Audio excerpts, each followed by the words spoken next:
Come on, bring it! Superheroes are modern-day myth. Is something that you've probably heard before. It's not really a new idea, but it's also fairly true. In the same way, every city in ancient Greece may have had their own idea of Zeus that passed down and eventually amalgamated into the figure we broadly know as the King of Olympus today. Everyone has their favorite version of Batman. Whether that's Bateman, Conroy, or even Pattinson, they all vary just a little in execution and tone, yet we also recognize each and every one of these as the Batman. The character is amalgamated, and while there may be some versions that are just straight up edgelords, some that are considered the pinnacle, and some that just fail entirely at selling this, we still recognize it as Batman. The myth, the legend, the superhero. Warhammer, though it might not seem like it at first glance, is a lot like that. It's a universe filled with these larger-than-life characters, epic battles, and gods, but in space. With giant armor, aliens, and demons. It's a sprawling sci-fi fantasy world, and just like mythology, it's flexible. There isn't one true story of Warhammer. Instead, there are countless stories that fans can explore, interpret, and even add to themselves. Every story and book within Warhammer is from someone's point of view, which means there can be inaccuracies, accounting errors, or even straight-up embellishments, and it's made this way on purpose. But like Zeus or Batman, while they may be ever so slightly different, we still have a framework for how this universe works very broadly. The Tyranids are still bugs, Chaos will still feed on emotions, Space Marines are still going to be the mascot. In this video, I'm going to introduce all you beautiful ladies and animals to the hobby side of Warhammer. There's plenty of people who talk about the lore, the games, or the board game, but I feel the philosophies of the arts and craft corner in this space never get brought up. So here we are.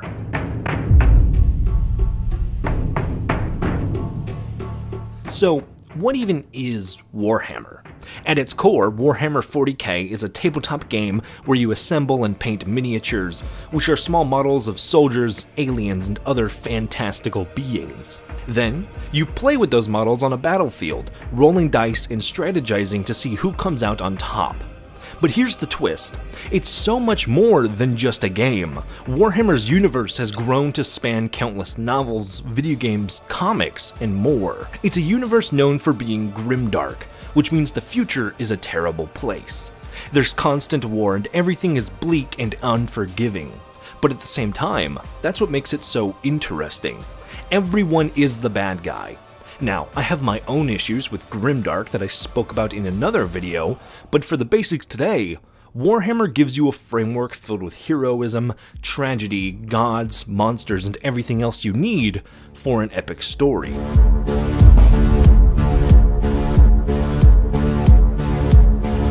Warhammer's lore, the stories behind the game, is full of mythical elements. You've got the Space Marines, who are like immortal knights mixed with super soldiers, and then you've got ancient alien races like the Necrons, who are pretty much Egyptian pharaohs reincarnated as ruthless robotic terminators.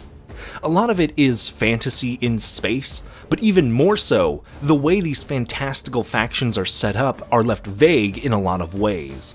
See, there's two whole chapters of Space Marines that technically don't exist. In lore, the 2nd and 11th Legions were either killed, lost, or simply redacted from Imperial records. But the reason why they're left open is so that we, the players, can invent our very own Lost Primarchs and Astartes chapters if none of the dozens of regular chapters or successors were doing it for you. This is how we get awesome custom factions like the funny Space Maids, or custom successors like Turtle Time's Death Guard, Eden's Abominations. The grimdark future is plagued by issues caused by rampant and awful bureaucracy in a universe as wide and deep as the Pacific.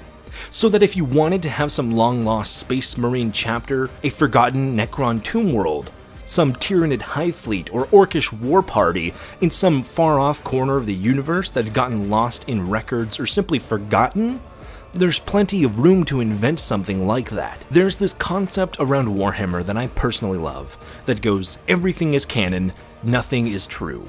Basically, it means that all of these stories in Warhammer can coexist, but none of them are absolute truth. Each story is told from some biased perspective, and many will even contradict themselves. In a lot of ways, you're free to choose which stories or versions of characters you like best. Now, some Warhammer fans will argue until the stars die about what the correct answer is and try to tell you you're wrong on very specific random things, but just ignore them. There are objective facts in Warhammer, but more often than not, that's the exception rather than the rule. Like with Batman, he's always an orphan, he always uses fear. There are constants in Warhammer too, but there's still wiggle room regardless. And this is what ties it back into mythology, where every culture and even individual storytellers would have their own take on a figure like Zeus, Thor, or any other mythical characters. Warhammer is very much the same, with different stories and interpretations that you get to pick from and make your own. Some are more popular, and some are even totally made up, but so beloved by fans they're treated effectively as official lore, like orcs turning themselves into a tank to resist finger guns. So basically, when you're going through picking, creating, and building your army for the tabletop, you have to pick one of their pre-established looks in the books, and just go with that.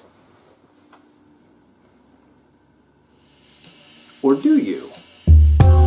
Now, this is where it gets interesting, especially if you're new to the hobby. Warhammer isn't just about following the established stories, it's also about taking those stories and adding your own twist, if you want to. When you buy a set of Warhammer models, you don't just get a game piece, you get a blank slate. You get to decide what your army looks like, how they're painted, and even what their backstory is. Imagine you've got a group of Space Marines, the poster boys of Warhammer. Sure, you could paint them in the official colors and stick to the lore, like making them Ultramarines, the most famous chapter with their noble blue armor. You could make them salamanders draped in drake skin and wielding flamers, or you could paint them however you like and make up your own chapter or successor chapter. Maybe your Space Marines are a rogue band of warriors who left their homeworld and now paint their armor bright pink with neon green highlights. It's really all up to you. You're not just recreating someone else's story, you're building your own mythology on top of Warhammer's.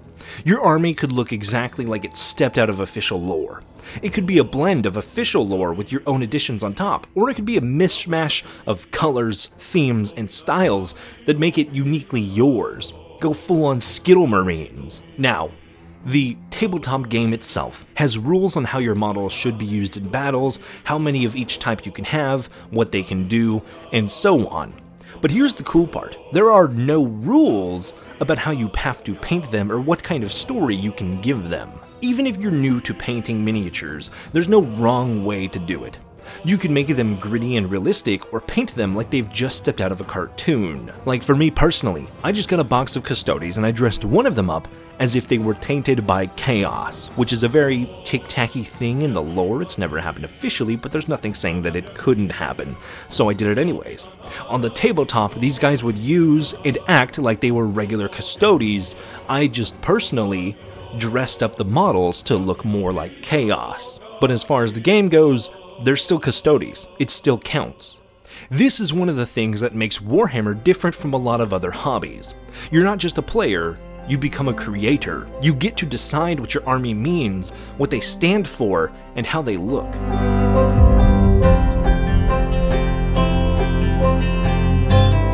The Warhammer community is full of people who have taken this creative freedom and run with it.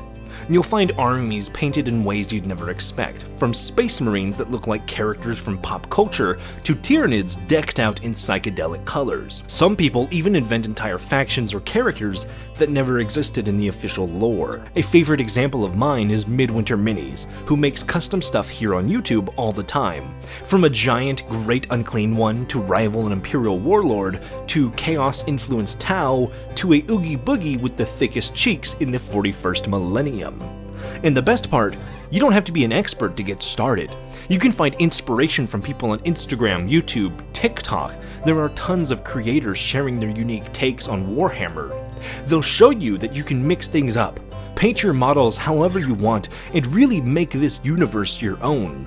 I like Jamie Paints on Instagram. His Tyranids are always fucking amazing. That said, there are always going to be people who might say that's not accurate, or that doesn't fit the lore. But here's the thing.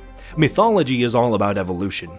Just as myths have changed over time with each storyteller, your Warhammer experience should be unique to you. Your models don't have to fit a specific mold. They're yours, and you can make them look however you want.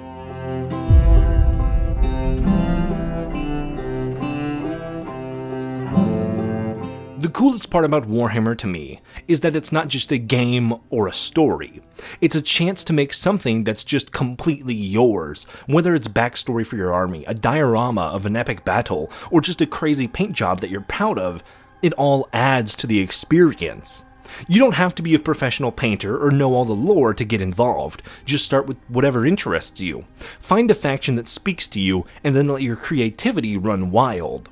There's something incredibly satisfying about holding a model in your hand and thinking, I made this. This is my contribution to the Warhammer universe, in a weird sense. Which is why almost everyone, myself included, will tell you to go with what looks the coolest, not what plays the best on tabletop or has the best stats. The board game will change, that's a given, but your army, your overpriced toy soldiers, get what looks the best, whose stories that you're drawn to. Because if you stick with what you like rather than what's best, you'll have a lot more fun with it. So if you're new to Warhammer, welcome! It's a bit intimidating at first with 40-something years of lore, retcons, and nonsense to get into, but remember, it's not just about playing by the rules or knowing every detail of the lore, it's also about creating something that feels personal to you. The universe is huge and there's room for all kinds of stories and styles. You might start with a basic paint job, but before you know it, you're building a fully blown myth that's all yours. So pick up those models, grab some paint, and don't be afraid to get weird with it. The best part about Warhammer is that there is no wrong way to do it. Mythology is all about storytelling, and now, you get a chance to be the storyteller. If you'd like to talk with other fans of Warhammer or show off some of your awesome designs, come check out my Discord server linked below. We do weekly streams and get together for games as well, but there's a whole channel in there dedicated to Warhammer, the miniatures, and even Space Marine 2. So come say hi. With that, we're at the end. Thank you very much for watching. If you've liked this, be sure to subscribe, share, and like the video, and if you want to support what I do here on YouTube, become a member or a patron and get access to every single video up to a week early with some extra bonuses, like being able to read my scripts and see other behind-the-scenes content. By the way, if you saw this hoodie and you liked it, guess what? You can have one too! Look at this. It's got custom designs on the hood, on this side, that side, and the back side. Because I'm extra special like that, you can get this and hundreds more like it. Not hundreds, why did I say that? Dozens more like it. Link down below, you'll find my spring shop, which includes hoodies, shirts, mugs, stickers, aprons, if you want to get real fancy with it. Basically anything you can think of down there. There's multiple different runs, from this no hesitation run, which is kind of black, white, and red. You have the more special colorful world stuff. You've seen that probably 100 times if you actually watch my videos to the end.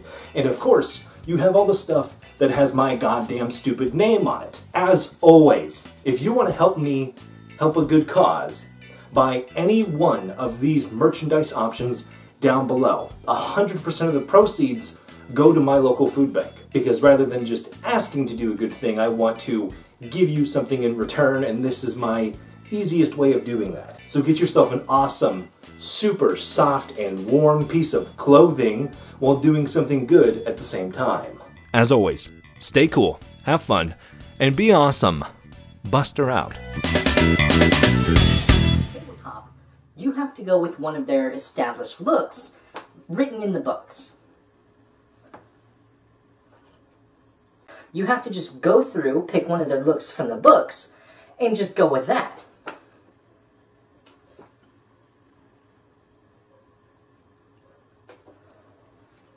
And just go with that. And just go with that. Or do you?